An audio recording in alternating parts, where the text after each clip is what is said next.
Oh, well, hello. You're just in time. I was just about ready to get started here. Welcome to my workshop, if you will. What are we doing today, you ask? Well, I have a couple different Starfinder campaigns, and I've added a new extension so that the damage will be handled a little bit better. So we're going to be working on that. Also, my characters have made it a couple different. My players have made a couple different odd life choices, which is nothing unusual for my players. So I have to make sure that the way they play their characters is coded properly. And when we get to there, I will explain that a little bit better. But hey, before we get too far into this, I do want to say thank you to Drake. Drake Takes made the video, compiled all my screenshots together, and Marbanya, Marbanya made the original music himself. Um, so thank you guys for helping me out on the video. I spoke over it a little bit today because I forgot that the headset is on when it's playing. So there's a special intro today if you missed it, where this strange voice is speaking in the middle of the music. All right, so first of all, we're going to go through, and as the characters level up, when they hit level 3, they will gain specialization with certain weapons. Um, So right now these characters are level 1, so not going to worry about that today. But I do have that coded and ready to go.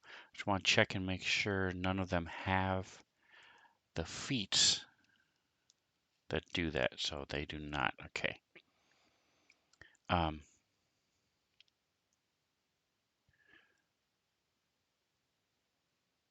I also want to code the medicine skill because my one guy loves it.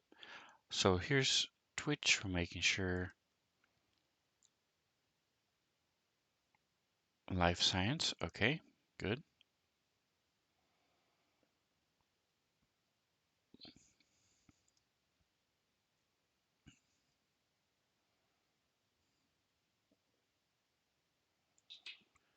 All right, and now we have Loki. He's our cat person. Panthro from. He does not have a feat. Dude. Okay, so I need to. Let me. Before I forget, I'm going to text him and let him know hey, dude, Loki does not have a feat. Uh,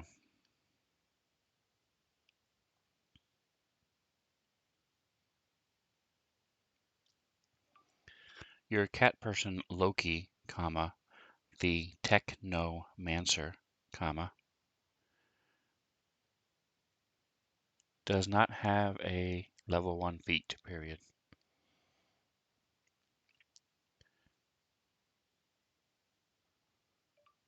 If you want, I can just pick one, or if you have an idea of what he wants, let me know, period. All right, so there we go. There you get to see live in action how a GM communicates with his players. Um, okay, so the point is, he's all set and ready to go.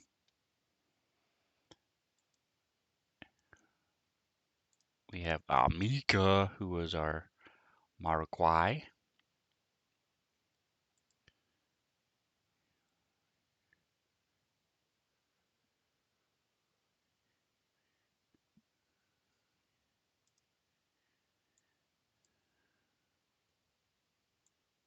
I'm looking to see, making sure, yep, +2 versus fort versus cold and heat. Okay, good. And contact, disease, and poison, good. Alright, so I do know what I'm doing. Okay, so she's good.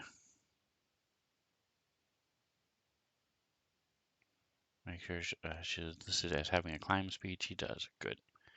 Alright, so that just leaves us with the doctor and the second mage in the group, Orindor. So these guys are special. So let's pop open the medicine skill. Treat deadly wounds. So that was our DC is based on medical equipment used. So let's go to the item.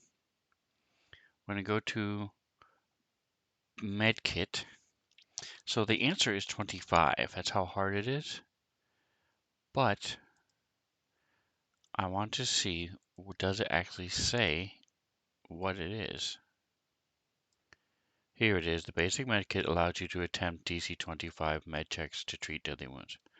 Okay, so it was right there in the medkit. I just didn't see it. So, boom, boom, boom.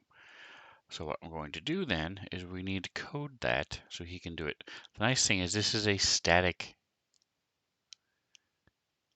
25. So at level 1, it is very hard to get. He has a +9 to his medicine skill.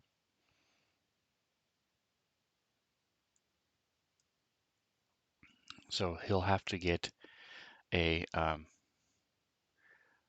16 in order to heal 1 hit point. But he's just learning. He's level 1. By the time he hits like level 3, actually by the time he hits level 5, he'll have +5, +1, so that's 15. So he'll only need a 10 to do treat deadly wounds, healing 5 points. All right, so let's take a look and see what categories we already have for him. We have feats, theme, biohacker.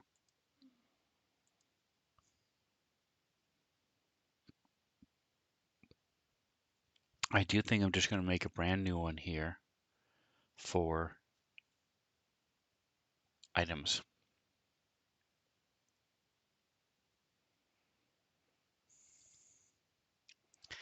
Because he already uses, let's see, so this is a weapon, so this is a new category, if I'm not mistaken. I was right. All right, so we're going to call it items. It's not a stat, so it doesn't give you a choice to do a thing. So this is going to be, it's not any of those. Character other. There we go. Number of sections right now it's going to be 2 because we're going to. So what we're doing is I have a biohacker. You wouldn't need to have a biohacker. It could be anybody who wants to use. He's going to use a Mark 1 healing. I'm going to do it like it's in a book. We're going to go healing serum Mark 1. Okay, and then the other one is going to be medicine kit. That's called med kit, comma, basic. That is spelled wrong. Helaying serum. There you go. So now we have them titled. So now we just simply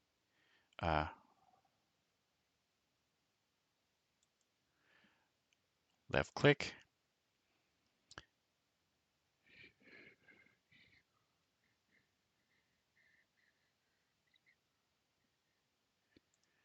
So you click, just left click on it over here, and it pops open the description.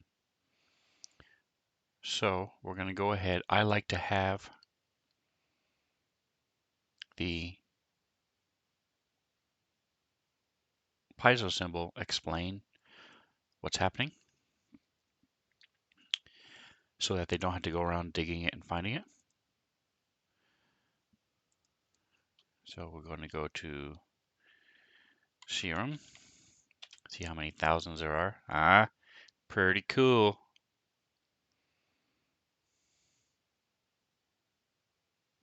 Serum of Healing Mark 1.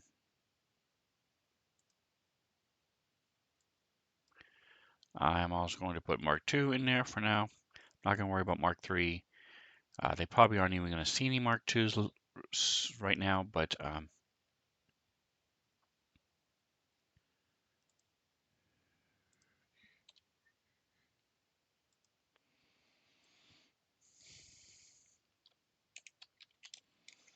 Healing Serum Mark 2. Did I put a space up here? I did not. Okay, good. All right, so you left click on it, open up the piezo symbol, boom.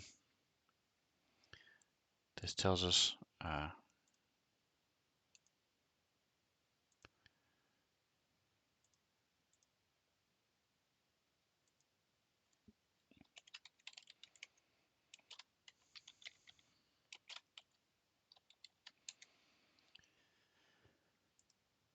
so the source of the Mark 1 hearing serum is a lot of different things. So this is homebrew because mine is different. A level 1 homebrew is, level 1 Mark serum is level 1. So we go to here, I'm not sure why it says null. It shouldn't.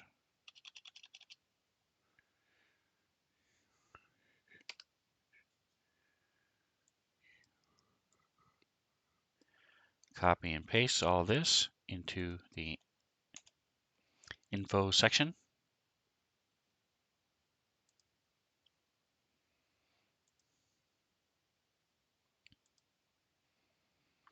And we're going to put info price 50.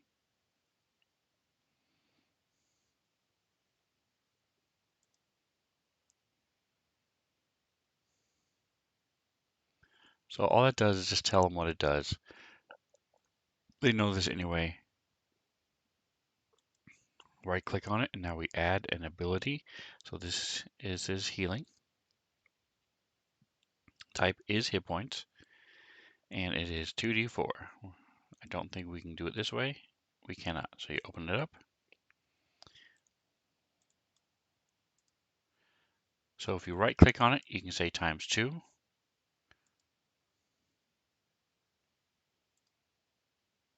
Or you can left click on it and then right click as many times as you want to get the dice. All right, so there's our 2d4. Boom. The reason so the typical Starfinder Mark 1 healing serum is 1d8. And it's really frustrating when you pay 50 credits, which is a bunch for a level 1 character. You're in the middle of a fight, you're dying, you need help, you hit yourself, shh, 1 hit point. Wah, wah. It is so frustrating. So I did it 2d8. The D&D ones are 2d8 plus 2. This way, at least the minimum we can get is 2. So it may not seem like a big difference, but it is a big difference. And I like it much better. So now he has that. We do the same thing for the Mark 2.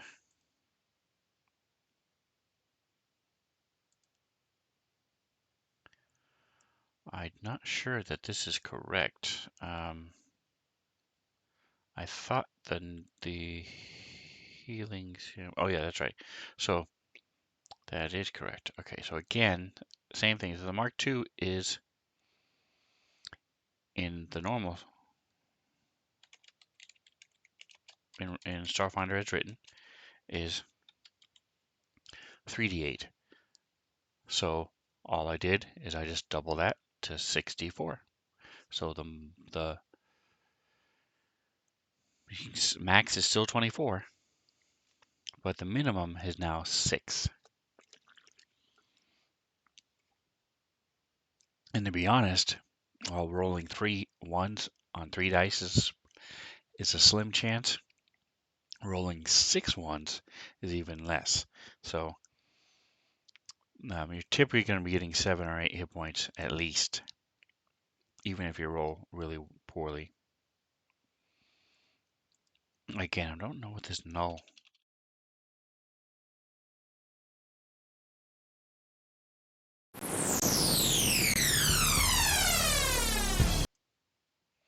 All right. Thought you guys were in a time warp, didn't you? It's starting again. What is happening?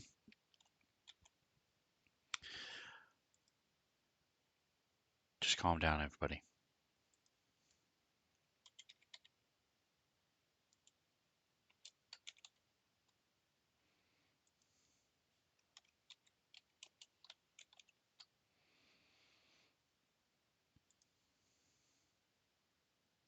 So again, you then click the magnifying glass. Bingity bangity boom. Okay, maybe. Come on. Why don't I see you? Oh, no, you don't. Haha, I'm sorry. Right click on this line. Add ability action. Actually, what I'm doing, that's fine. I'll do that. Hit points. Add heal. But I was in the middle of doing this. Boom. Control V. There we go. Info. Price. 425. Don't remember if I had a colon that last time or not, but I will now. Source is Homie Brew.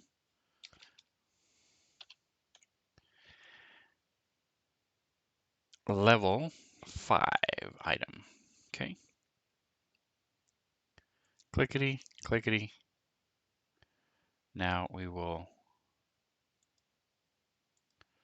put in our dice. So again, I don't think there's a 6 here. There's not. There's a 5. But then you can right click again and get 6. Boom.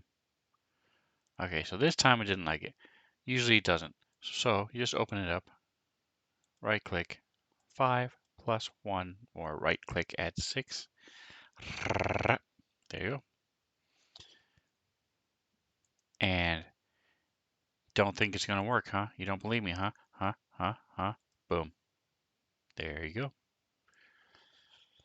Crappiest roll ever? Not really. 1, 2, 2, but a 4 to make up for the other crappy rolls. So 11 total. Not bad at all.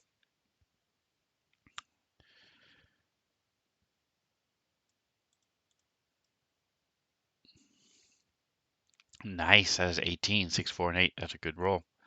All right. So I was just checking. Why not? Let's see. Ooh, this is an healing serum. No, it's not. There it is. Okay. Now, last we have is the basic med kit. So we're going to do a very similar thing. This is treat deadly wounds, 25 DC.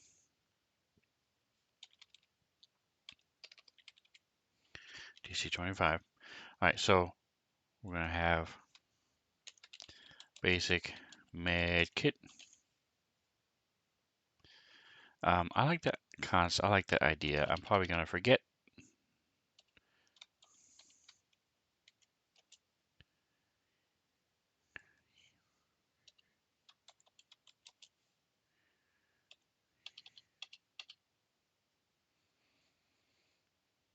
All right, there we go. So we then open up the information.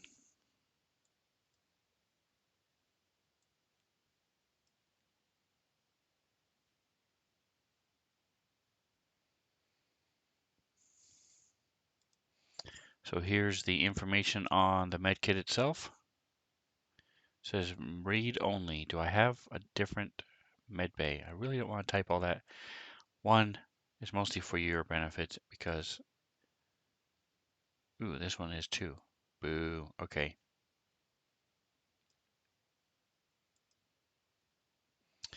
All right, folks. Well, I apologize. I will do my best. Here we go. So you can use medicine, the medicine skill it's talking about,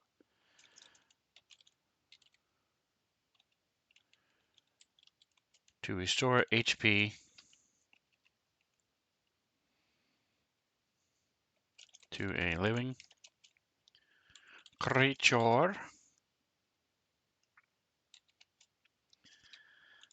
This takes 1 minute.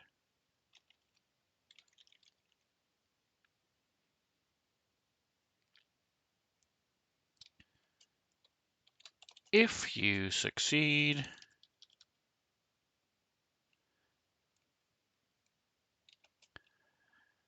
you restore 1 HP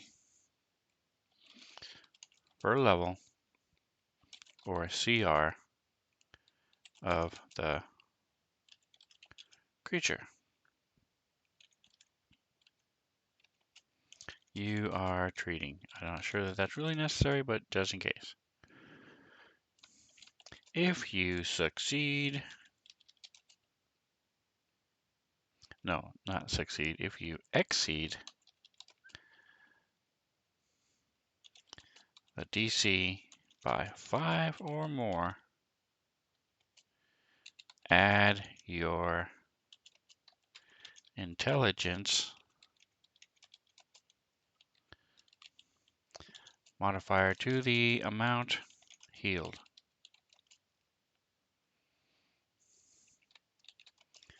A creature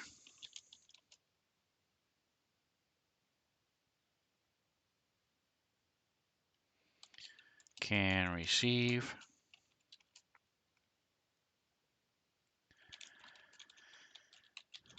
this treatment only once every 24-hour period.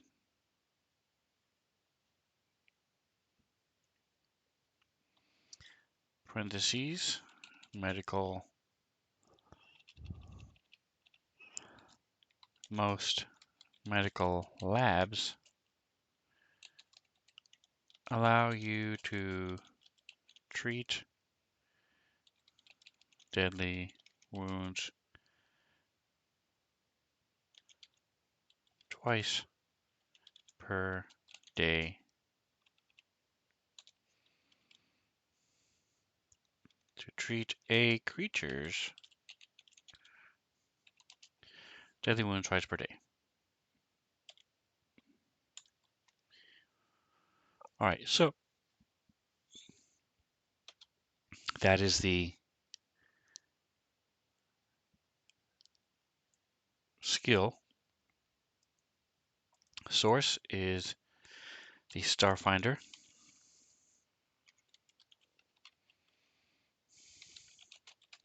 Core rulebook. By the way, if you're watching, hey Atomic, how you doing? Thanks for stopping by. Hello, hello, hello. Busy typing, looking down. Not the fastest typist in the world, so I still have to look down at least what I'm typing, you know. I've gotten to where I'm not looking at the keyboard as much. Anyway, welcome, welcome.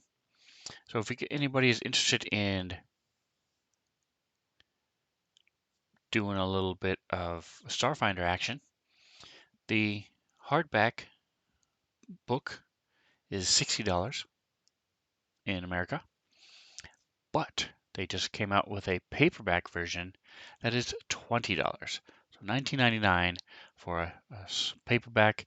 And the cool thing about it is it has all the errata, so all the mistakes or things that they've changed since they first came out are now in this new book. So $20. There is no other game set out there for that price. Anything in D&D, all that stuff is just horrendous. So Atomic says, for typing where I lack up in speed, I make up in accuracy. I am an excellent speller, excellent at grammar, all those type of things. But I'm not accurate at all. I have been, and it's just something, it's very odd. I don't know if I have some sort of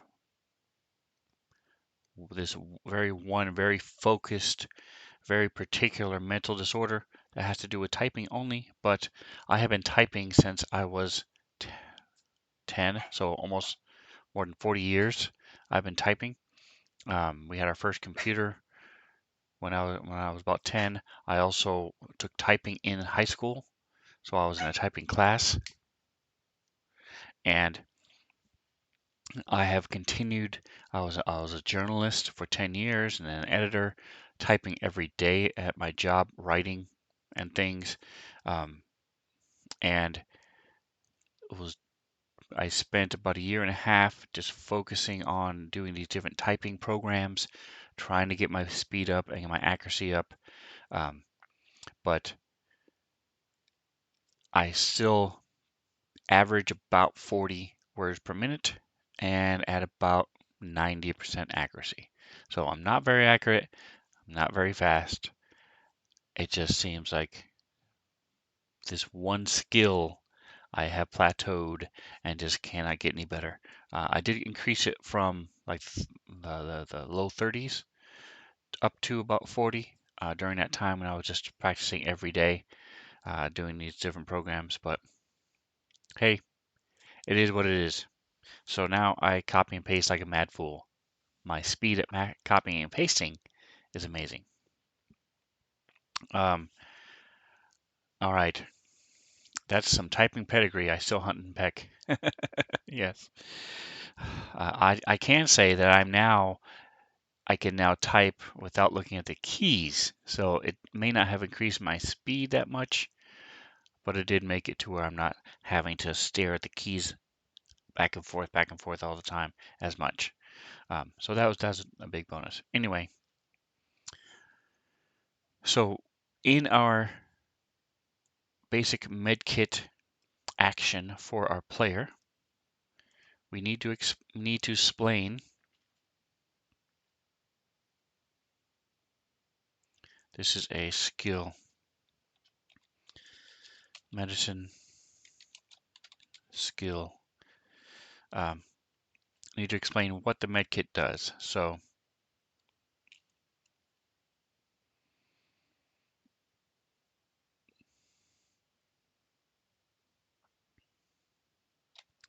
we're going to say medical gear allows you to attempt medicine checks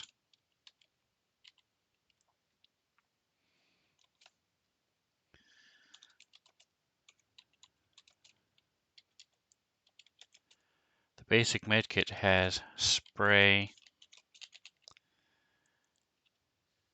antiseptic,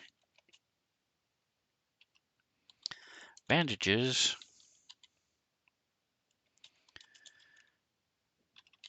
and handheld instruments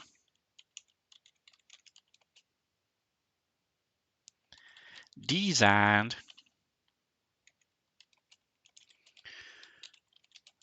to examine, explore, and treat common ailments.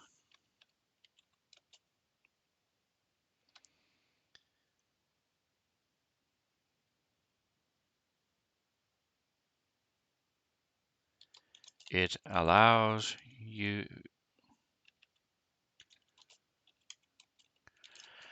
to attempt DC 25 medicine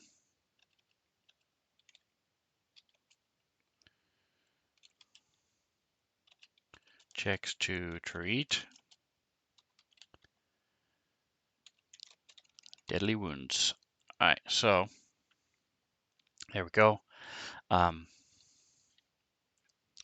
lock it away. So now he doesn't have to dig for it. It is there. So we need to do two things for this action. Hey, Dan Dazzle, welcome, welcome. Um, so he can, it says you can only treat it once every 24-hour period. So what we want to do is, and we need to make sure we do the test. So right click, we may need to do 3. I don't think we can do the actual hit point heal because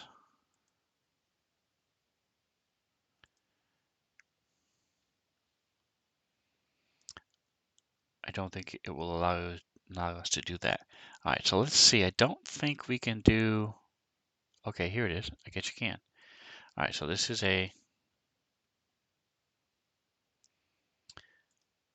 it's not an opposed check. Medicine. What is this? This is not an attack or any of those. Okay. It's an ability. Medicine.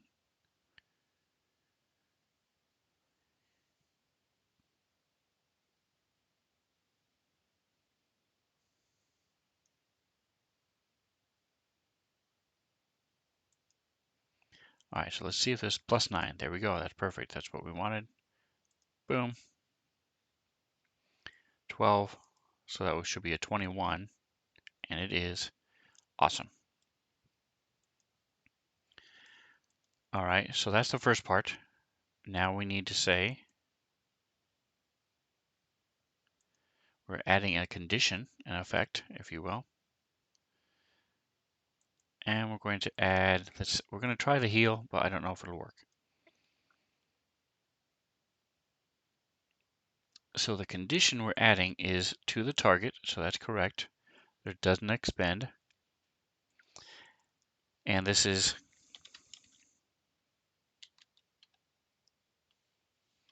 so it was treat deadly wounds is the name of the skill. So if someone has treated my deadly wounds, I'm going to say wounds treated.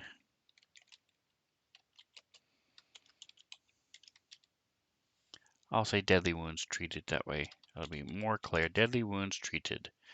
There we go.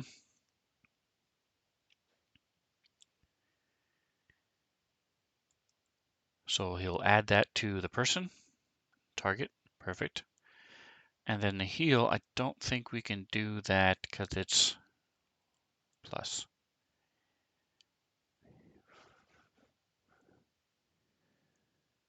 He's going to have to change it all the time. But for now, I'm just going to say it's going to be his level. Can I do that here? Class level.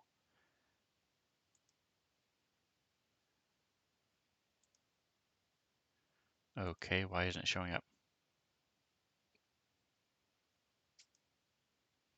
Oh, it says multiplier of, so let's go class level again and 1. 1. Come on. Multiple of caster level or ability. 1.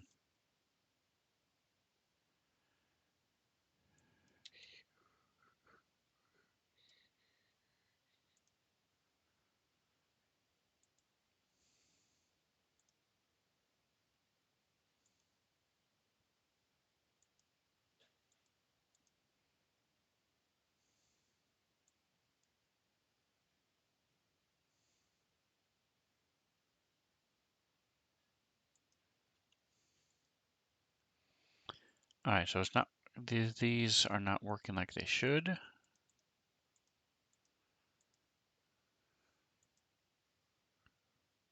Or I'm sure they're working like they should. I'm positive it is user error. So for now, we'll do 1. Um, and if it's different than that, if it's a different level thing, I mean, this is like the least thing we need to worry about.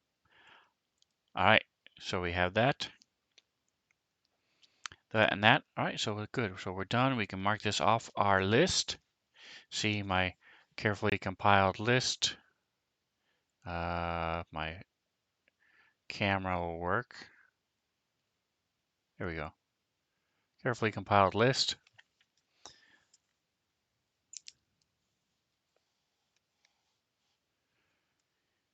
So Dan, if you're still around, Atomic and I were talking about our typing skills, or our lack thereof.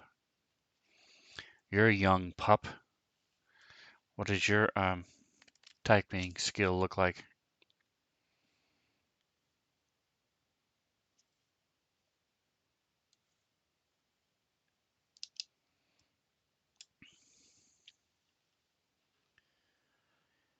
All right, so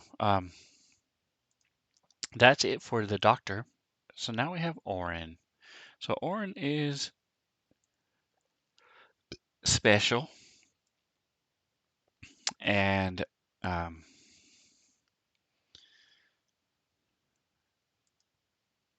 gotta be careful because I almost made a disparaging remark. Waits anxiously for Dan's response. Yeah, I think Dan was lurking, so I don't think Dan is paying attention. But I am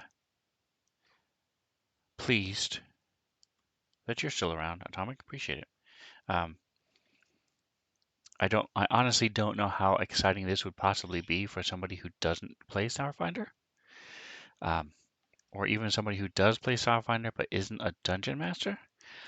Uh, do keep in mind, though, guys, if you do play Starfinder using Fantasy Grounds, you can do this yourself. The GM doesn't have to code all this stuff.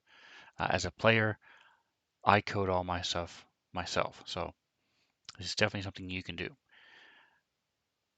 So we're looking at two things for Orin, and the first thing is, so he doesn't his spells. He's a spellcaster, so when he casts spells and stuff, I like learning things about dungeon development. Yeah, very cool. So today we're focusing a little bit more on the character side of it. So as a technomancer, he's like a wizard, but he can also do things um, dealing with technology. So he's very technology based spellcaster is basically what this is. Um, so he has things like transfer charge, which allows him to touch one battery and transfer the power from one battery to another battery. Uh, he also has Psychokinetic Hand and Mending. Um, so those are Psychokinetic Hand is just what it sounds like. It telekinetically move an object. And Mending just fixes things. So if he walking along and tears his shirt, he can mend it. If he opens a door into another car, he can fix it.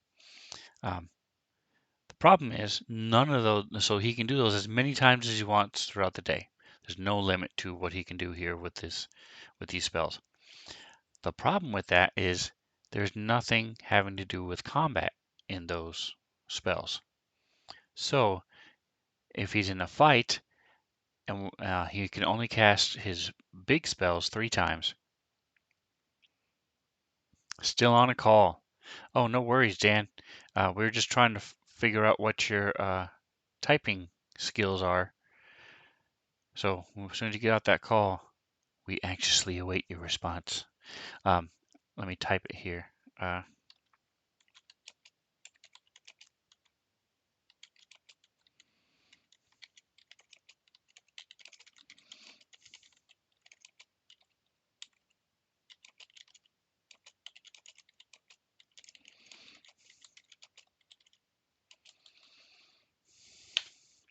there we go. So typed it in the chat. So we will see what Dan Dazzle says. Um, so what he has been doing is he's been using this Psychokinetic Hand spell, which it says you point your finger at an object, you lift it and move it at will from a distance. You can propel the object as far as 15 feet in any direction. Um, you can't perform complex operations like firing a gun or using a computer, but you can shut a door or work a simple button. Um, so he's been doing things.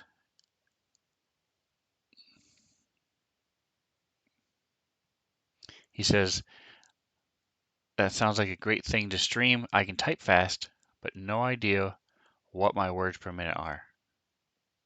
Okay. Um, so my Technomancer has been doing things like taking a rag and trying using his Psychokinetic Hand to put the rag in front of somebody's face, or picking up random things that are laying around and just banging them against it. It doesn't do any damage, but to distract them. So this is not how the spell is made for, so there's nothing here for him to do. There's no way for him to check to see if he's successful. So we're fixing that right now. We're going to go ahead and what I've been doing is making it a mysticism check. So mysticism is his degree of magical control. So this is going to be an attack using the,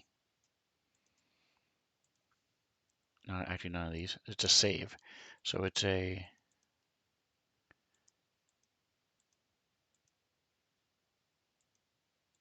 Dex, a reflex save versus his class DC. So now when he does it to somebody, he just rolls this and they check to see if he does it. Now we're adding an effect. Add spell action, add effect. And it's going to be, basically, it's not quite flat-footed. We'll just put right here, AC. So this is, I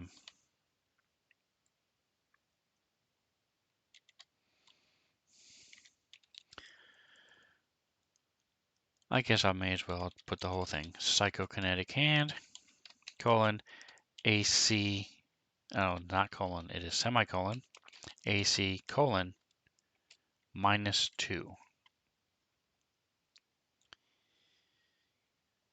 And then the duration, it is for the target, and the duration is fixed for 1 round.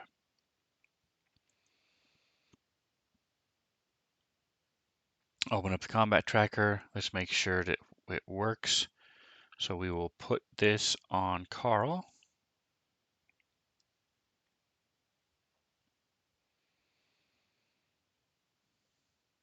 Go to his weapons, and he will try to bang him in the face hole with his baton. Whoa.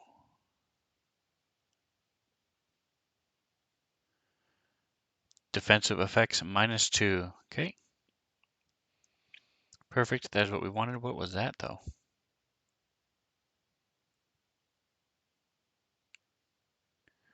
I don't know what all this is, though. That's weird. So it worked. Putting that on him.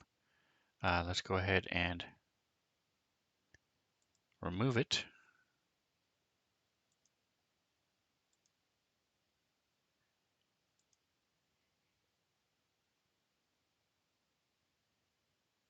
Let's add it to somebody else and see if it gives us that same error, shall we?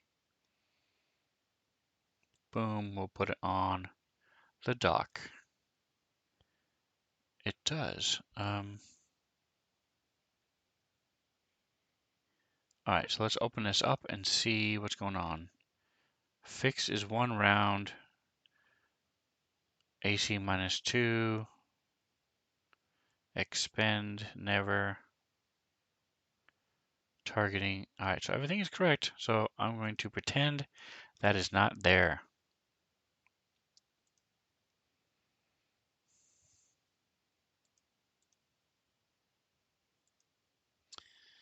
All right, so that part is done. So now the other thing he has is he has what's called recall spell. And this is pretty cool because what he does is he casts this on himself, and then sometime within 24 hours, he can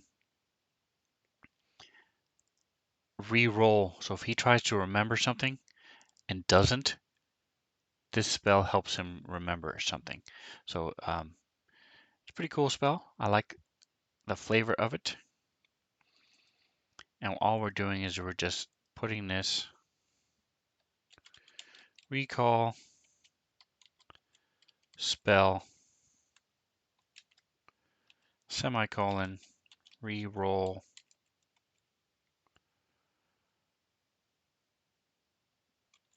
check to recall knowledge.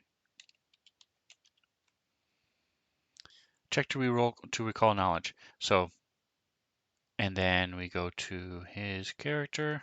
So we just the target is going to be himself. Poof, there it is.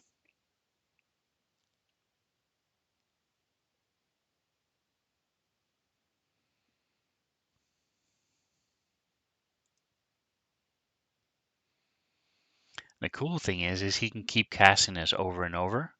So he can pretty much, as soon as he uses it, cast it again, boom, and he can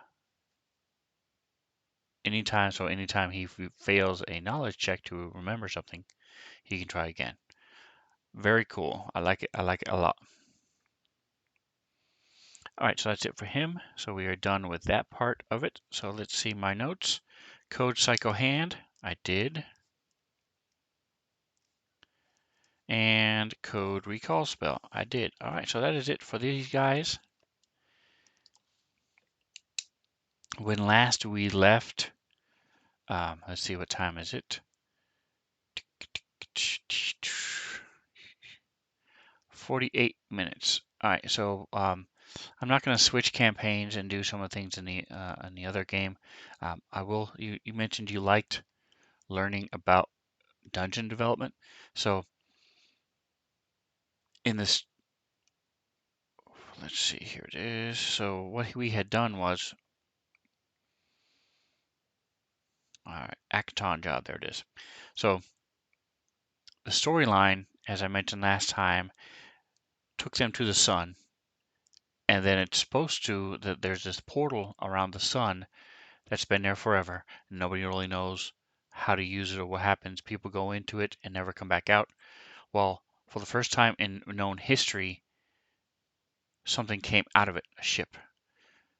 Well, the way the story is written, they explore the ship, they take the ship back to this space station that's close by, and then while they're talking, the portal that they just were dealing with, where these things came out of, falls into the sun.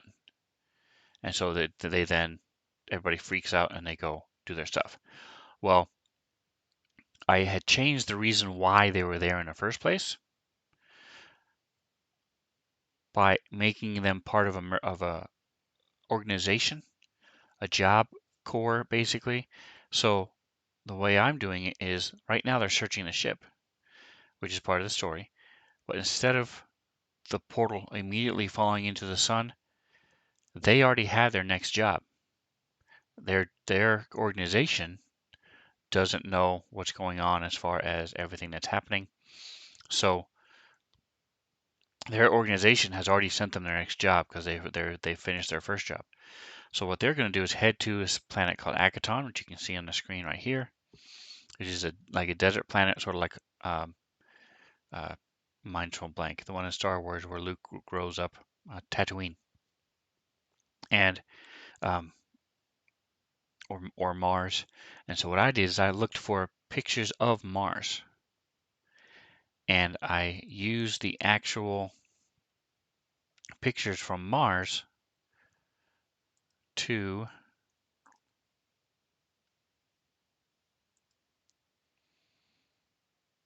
make these maps. Um, and so this is a map from Mars. There's supposed to be a fire. I think I'm going to switch this. So let's go ahead and change that, because right now it's sort of swaying and moving. Um, thanks, NASA. Absolutely. NASA is awesome. So we're going to change this from water. Let's see, we turn off, make sure I'm messing with the right one. Yep, this is the right one. So we're going to change our effects from water to Let's try ocean. I think ocean might be cooler looking. Ocean. So as we zoom out, does that look more like fire? I think that looks a little bit more like fire than the wavy, big wavy one. Yeah, cool. All right, so we have our fire effect that we added to our thing. Anyway, so I drew, obviously Mars doesn't have an explosion or a railroad. Our group is going to be escorting this railroad, and I haven't quite decided yet how I'm going to play this out. Obviously, this is a trap, so they're going to be attacked. I'm thinking about halfway through the fight, maybe the second or third round into it, their replacement is going to show up. And what I mean by that is that this, while they have been guarding this caravan, this train, the portal I was talking about falls into the sun. The people at the space station contact their organization and say, hey, they were just here. We want them back. So then they get their new job's going to go back. And that's going to get us back on track in the story. I'm not loving this smoke effect. The smoke effect itself is cool, but it doesn't look like smoke coming from this fire. I'm going to try one other thing to tweak it, and if I can't get it to tweak, this is a mist effect, and I'm just going to get rid of it.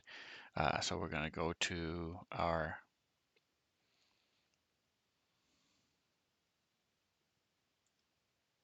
effects, go to the mist, go to the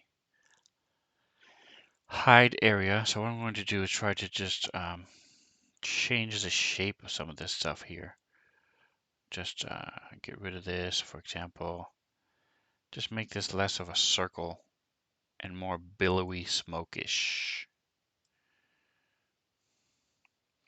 I don't want it to look like a flower either. I want it to look more wispy and smoky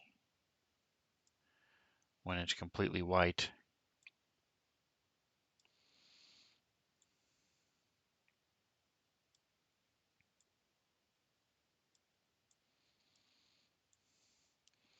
Nah, this isn't working, so never mind.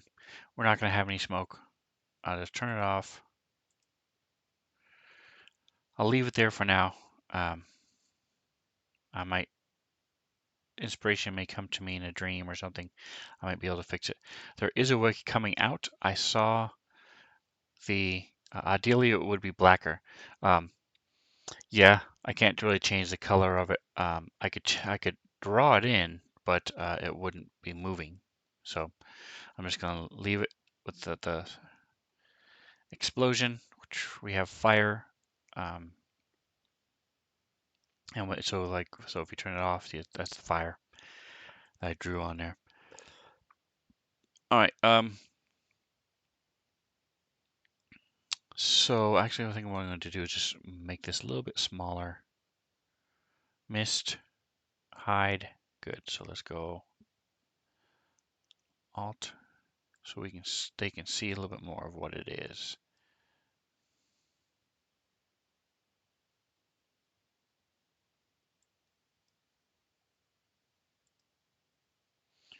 This is the wrong one. Ocean. There we go.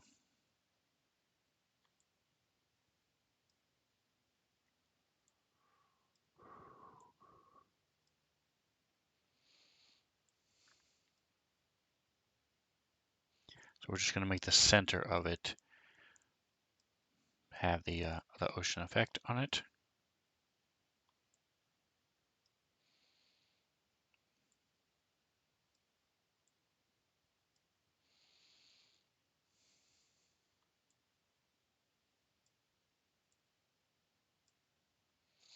There we go. So looks like a fire.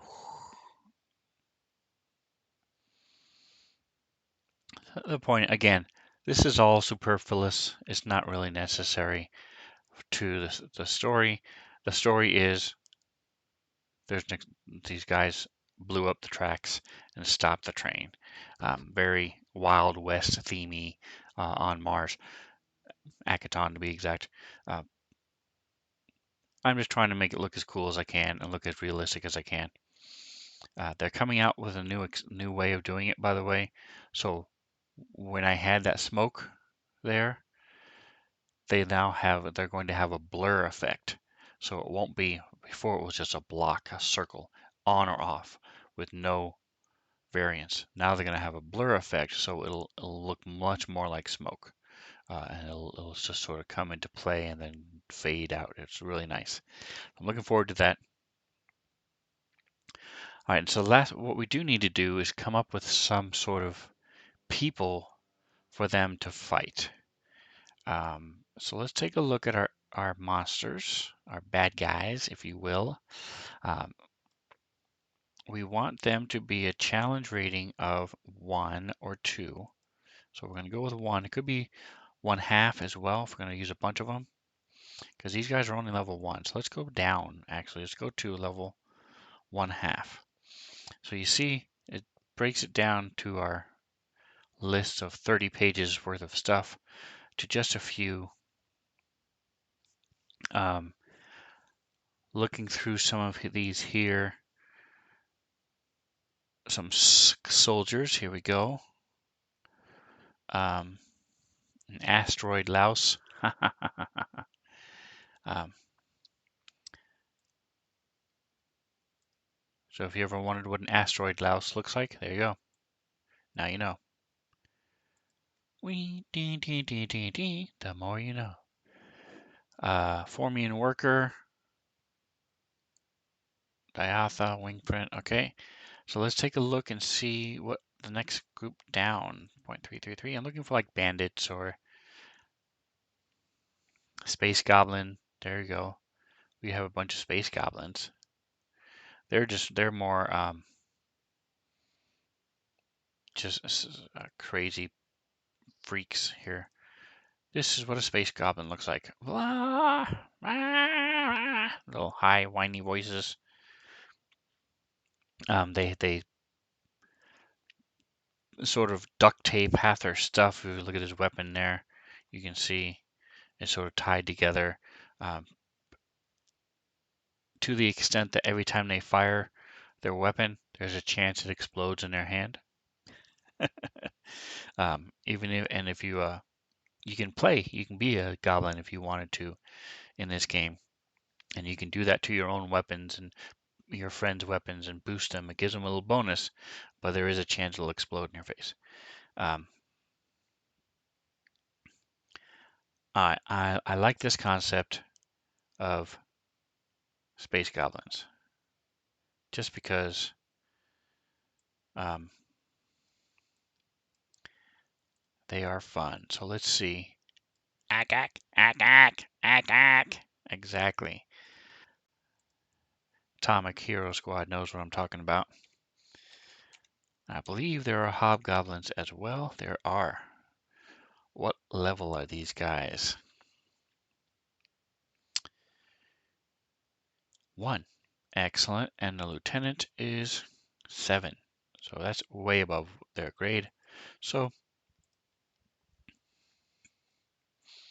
we will have a hobgoblin trooper.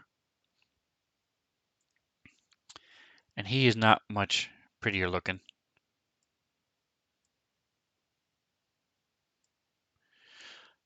So a hobgoblin trooper with a bunch of little goblins. That's who will be attacking them. We sort of want them to be overpowered anyway. But now I'm just going to leave it the way it is. All right, so here's our basic troops. So what we do is we can go to the encounters. You want it to be where in the same storyline right here. So I have escorts and midnight welcome. So now we're going to do, actually escorts is the, there you go. So I had two different attacks that I had set up last week. So we're going to put the pin for this onto the map. Blink, there we go. So now I can just click on this pin straight from the map and pull up the fight so I know where it is. I will also put these pictures. Boink, Space Goblin. Boink, Hobgoblin. And I do that just because I'm actually going to move it so I can see it here. It's just going to be a little easier oh, back to play. To find, because this saves me from taking the minute 30 seconds on with dead air trying to find these pictures or having to open them up, because I want to, before the fight starts, all this stuff, we're going to see the pictures of them right away. This, by the way, I'm going to use as the spaceport. There's a city, a small little city. This is where they start, where this train track starts, and where the caravan begins and they head out from. It's called Midnight. So I'm going to draw some type of city here, put some buildings on there, have the track become heading through, going through it and stuff like that. So we will deal with that another day if I have time. Maybe next week we'll look at that.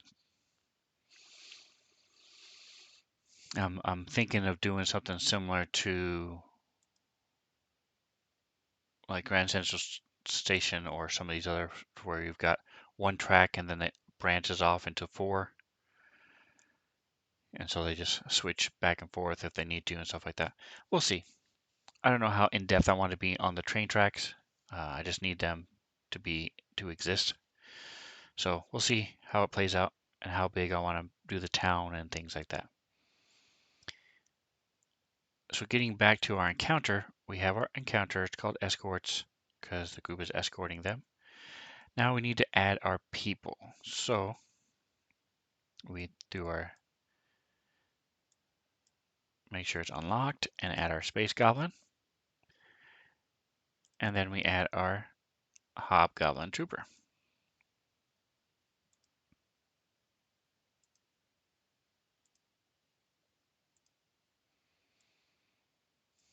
So now the question is, how many of each do we want?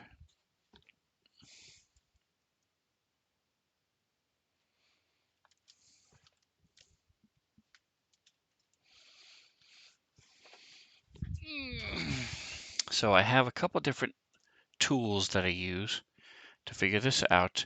I usually just wing it, to be honest, and I'm usually pretty good at knowing off the top of my head basically how much, is this going to be too powerful or is this not going to be powerful enough for the group to fight?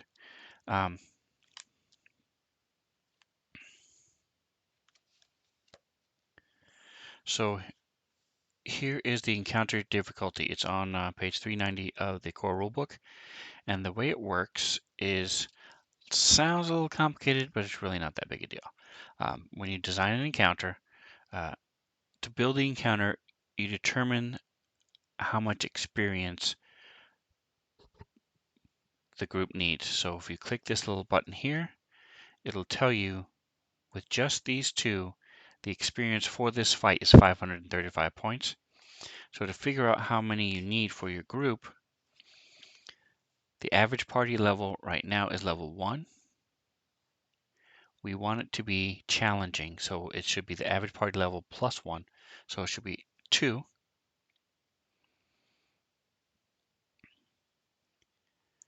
And so there's a chart here. So for a CR2 fight with 4 to 5 players, and I actually have 6 players,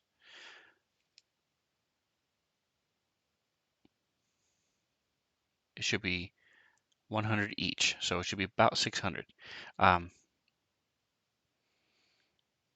And here it is. So the number of creatures is CR plus 2.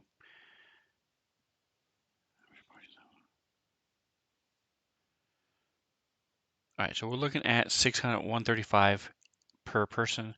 So that's 600 and 35 times 6 is 70 times 210. So about 800 XP here. So we're just going to add,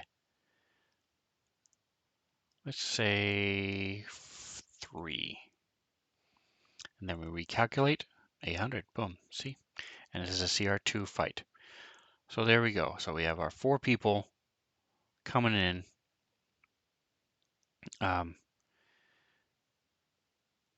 Because these guys are only level 1. Then the other thing we want to do is place them. So we're going to put them, main guy is going to be up here. And then these guys are going to be trying to hide over here.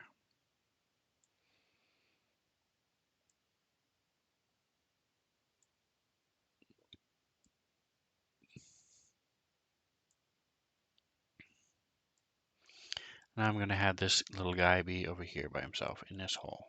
Boink.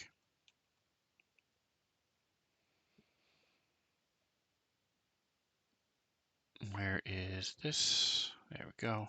Boom. I'm going to move the grid just a smidge so that this guy will actually fit in the hole. Again, is it important? No.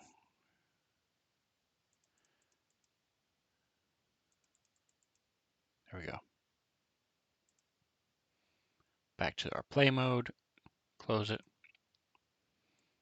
So there we go. So that's how you do it. You find, based on the party level and the number of people in the party, how many points you can spend, and then you spend those points. In this case, it was about 800 or so.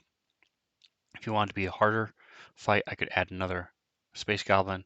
If the night we come to play, there's only 4 people, then I'll just take one of these Space Goblins away. And that way it won't be too powerful and it won't be underpowered for them. There we go. All right, so hey, we are set. We are ready to go. We have our encounter with our Space Goblin and our Hobgoblins. We did some character coding today. If you want to see how this plays out, this one is actually going to be a week from Sunday, because this Sunday we have our people climbing up through the tower.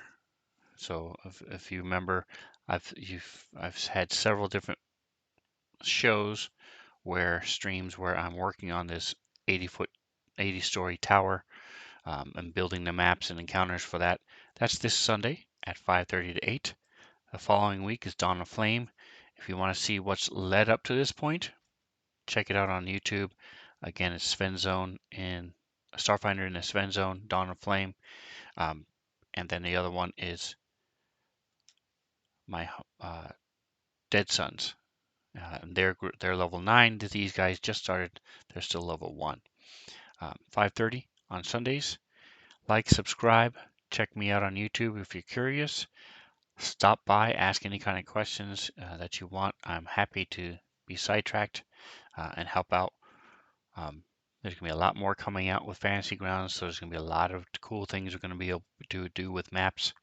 So stay tuned, and whatever else you do, enjoy the rest of your day.